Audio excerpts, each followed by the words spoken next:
això li hem de donar valor. N'hi ha que estem molt orgullosos de ser.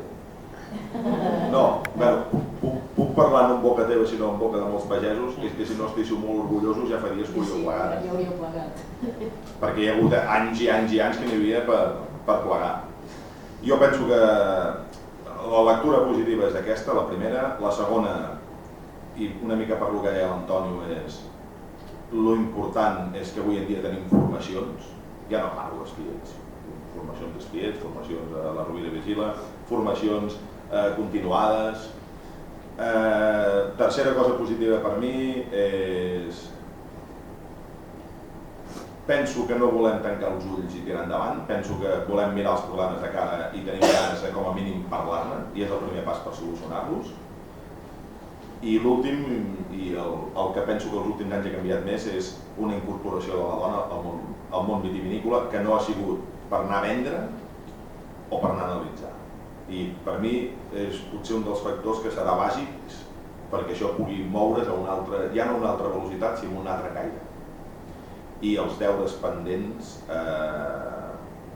i a més a nivell de Sant Sadurní, és que jo crec que hauríem de tornar a recuperar part del que ens va fer que estiguéssim aquí, amb molts. Que era tornar a veure vida, jo no ho havia vist mai, però aquí hi ha molta gent que em consta que sí, però abans es feien concursos de ritmes i de no sé què, i de no sé quantos.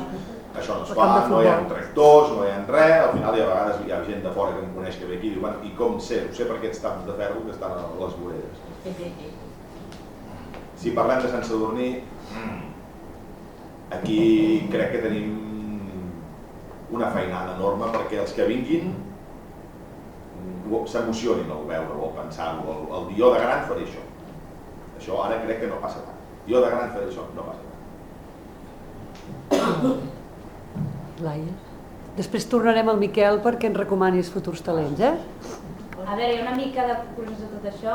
La veritat, jo a vegades sé que soc una mica precària parlant i que soc una mica revolucionària, però sí que m'estic trobant amb molta gent de la meva quinta que té ganes de dir, bueno, hi ha un problema, a més d'enfonsar-nos a tope, ens ajuntem, hi ha companyerisme, que això també és molt xulo, veig que a vegades més gent més formada, això vol dir que també hi haurà bons comunicadors i hi ha ganes de canvi. O sigui, a mi m'agrada el que està passant, però sé que requereix temps. Cap on anirà?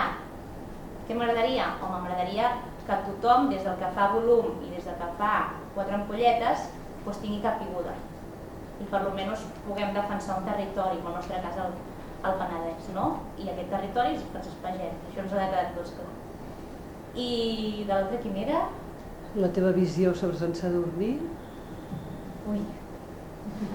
A mi a Sant Sadurní, bueno, em falta una mica tornar a tot això, no? Tornar a veure més gent al carrer, potser també aprofitar que estem a la regió del Cava, de les bombolles, com li puguem dir, que es tornin a fer aquests concursos, que la gent, per almenys, hi ha molta gent d'aquí a Sant Sadurní que segur que només ha visitat una capa que és la del món familiar, que hi hagi més portes obertes, que hi hagi més acompanyament, que la restauració s'enfoqui més a tot això, que per part de cultura es facin més activitats enfocades, que no només siguin les DOs o algunes botiguetes d'aquí a Sant Sadurní que tinguin que fer això, o sigui, que sigui tothom.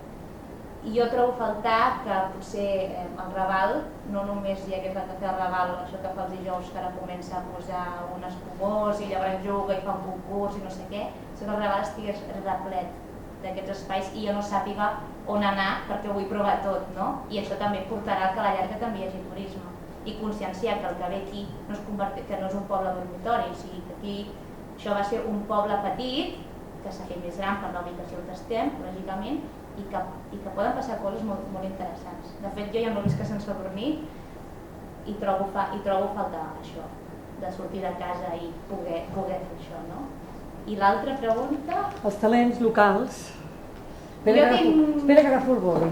Jo tinc un femení i un masculí, perquè em sembla que eren 2. Els que vulgueu. Jo tiraré cap a casa amb el femení. La meva germana es diu Anna Esmel.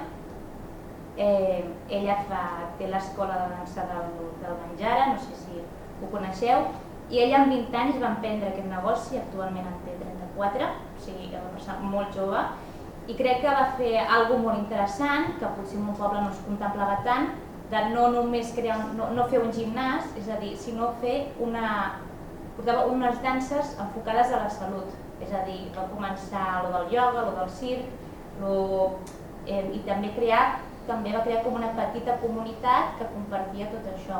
I per mi és una persona que jo li tinc una gran admiració i crec que ha fet cosetes aquí al poble i ha creat aquesta comunitat que és molt interessant. Com a masculí tinc dos.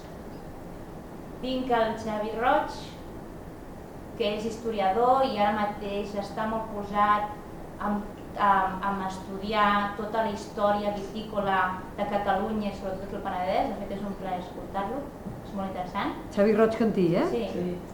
I després el Roc Ramona, la Ramona, també un gran amic meu, per no dir-ho així. Després tinc un altre, que segur que ho dic. Bé. Que ell diguéssim que està fent, ell té una eina molt potent, que és la marca Ramona, que tant nacional com internacional, i crec que és una cosa que té molt de pes, que ell ha començat amb les formacions de l'escola de Poda, i això va començar aquí a Catalunya, s'ha fet per Espanya, i ara de fet potser també va eixir una mica més lluny, i això també, posar-li un nom, també l'ha ubicat en una regió, que és aquí el Penedès. I l'altra persona és d'allà, l'Anna Vallès. Hombre. De fet aquest any ha començat a fer vi del raïm de la seva família, a Mascolou, un raïm que venien i que ara la filla s'ha ingelat un celler i revaloritza el producte, perquè ens entenguem, i també està creant una cosa molt interessant, que és la vinentesa, llibres maridats amb vins, que ho fan a casa seva, amb la Dalina aquí, que és una cuinera espectacular, i jo veig les fotos i em cau la bava, i tens aquest punt cultural i que al final és compartir, la lectura pot compartir i els vins també es poden compartir i passem un bon moment i crec que és algo molt interessant que estan fent. I tenen unes hores que amb Escolau, clar, allà és fantàstic. Molt bé, prenem nota. I el Miquel... Primer, també donar-te les gràcies perquè sé que avui no estaves en el millor punt de salut, però estàs aquí aguantant com un... Tranquil·la. Bueno, jo no havia pensat tant perquè no ho tenia clar això i el femení que em va venir de seguida va ser l'Isabel Vidal, lògicament. Estic al territori que estic i per mi la Isabel ha fet molt i bé al sector, i el sector la pagesia més encara, perquè hi ha hagut alumnes que han dit hi ha una noia que és pagesa i és presidenta de tal, és indiscutible. No hi havia pensat tant i per tant l'Isabel ho tenia claríssim i no sé si és per defecte que estic una mica així en aquest sector, però el sector beure, sector menjar, etc. En el sector menjar havia pensat amb el Sergi Torres o amb el Joan Parera. Havia pensat també... Qui és el Joan Parera? El Joan Parera de Noia. Joan Llopart. Joan Llopart, perdó. Joan Llopart Noia. Sí? No sé per què he dit Parera. Bueno, és igual. Joan Llopart. I després havia pensat, evidentment, si era del mateix sector, el Xavi Roig, de Cal Fer-ho, i el Blai Carda, perquè el Blai està lligat una miqueta en aquest sector, de manera directa o indirecta, i penso que també ha fet de molt i bé. Tant, és el que vulgui. Sí, això ja és 2023. Que bé. Moltes gràcies. A vosaltres.